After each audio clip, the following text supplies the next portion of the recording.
morning, Jess. Morning, Father. How are you? I'm all right. How are you? Good. So this is the last session for faith groups this year. End of an era. We've been doing this since 2014, always in Lent, and then we've had some other waves at different times. Some Advent ones, yeah. Yep. So we read the raising of Lazarus, an interesting, obviously a very powerful gospel.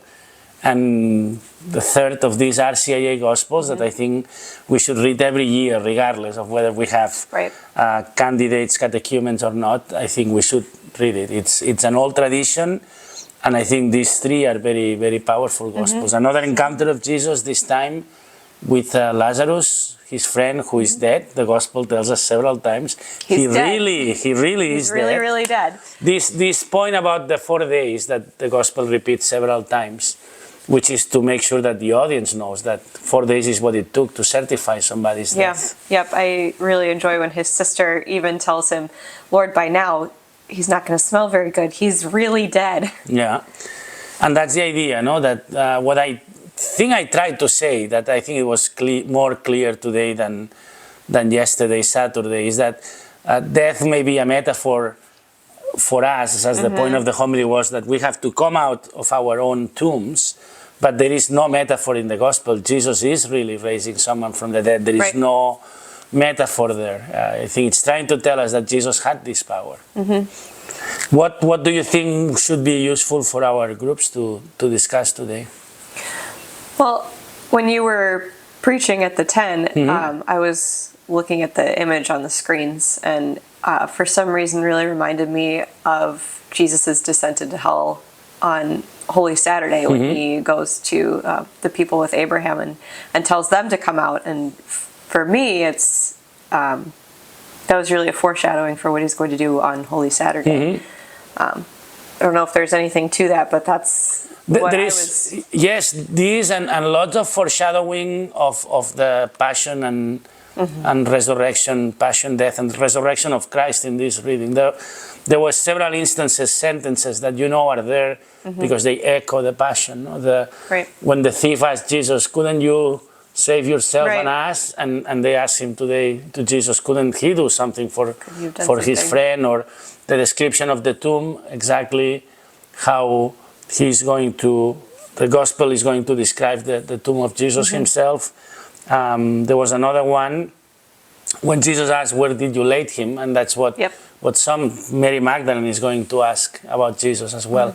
So there were many echoes of the passion there. And it's, as we said today in John's gospel, this is it. This is the camel that breaks the straw that breaks the camel's back.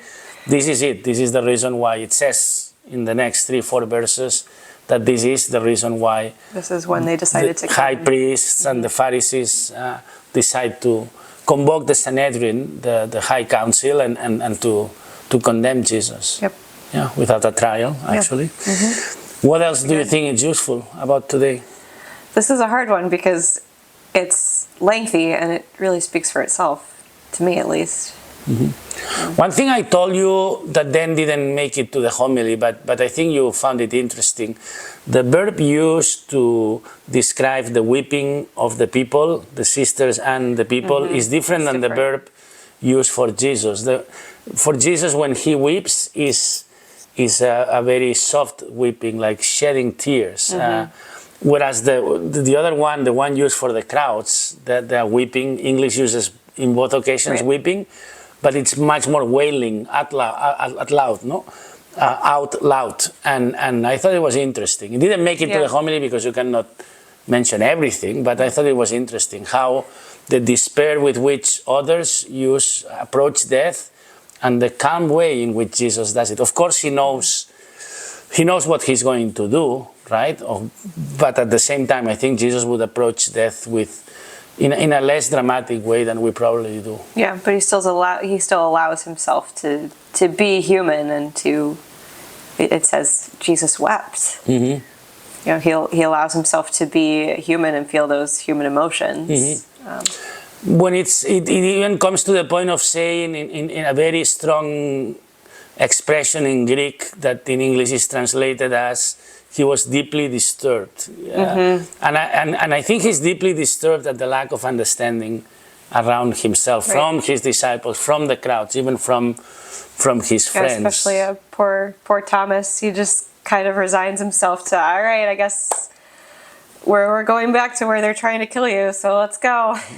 Yeah, and some people portray it in a positive way, and it's Thomas, the doubting Thomas. It's the same character who always seems right. to be the doubtful one. No, would you agree that probably, as we were thinking about the neophytes, the catechumens being welcome in the Catholic Church through the whole history of the Church, that probably the belief in the resurrection was the main difference with their previous life, probably. I mean, Yeah, I think so. we know that the issue of the resurrection is, you ask 6 different people in the Jewish tradition and you would find 6 different answers. 7. They say that.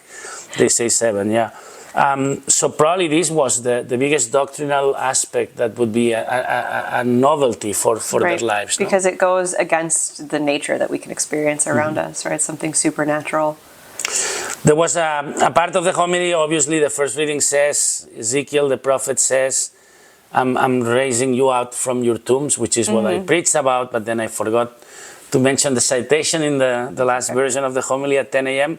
But that's the idea, no? In the first reading it says, I will put my spirit in you that you may live. I will open your graves and have you rise from them. Well, that was the idea of the homily. What are our tombs? What are the places? What are the ideologies, the values, the habits, like we always say, that are of death and not of life? And I think that's a great question for our faith groups, no, to look at this. I've told you many times, some of mine, no, I have to approach life in a more joyful and positive way, no. Sometimes we all resort to anger as a tomb. Yep. The tomb of anger, the tomb of selfishness, the tomb of conformity, I think, and our tendency for comfort. I think that's one of huge tomb for us. Yeah, I think so. Anything else we should tell our people? We should, this message is just to, maybe we don't need a message this week because it's a very powerful gospel, but it's just to give some, I really love the pairing of it with that passage from Ezekiel, though, because he prophesies a lot over a people who are spiritually dead. He's got the vision of the dry bones. He's got this one. And I think pairing this gospel with this vision of Ezekiel was very smart, because the wording is so similar. And just reminding us that everything Jesus does fulfills something that was prophesied about him. Exactly. Very good. So with this we conclude our, I'm very curious about one question that I hope you can include. What have we learned through Lent that is different this year, that will help us to approach Holy Week the right way? Right. Holy Week and including Easter. But what's new this year? No?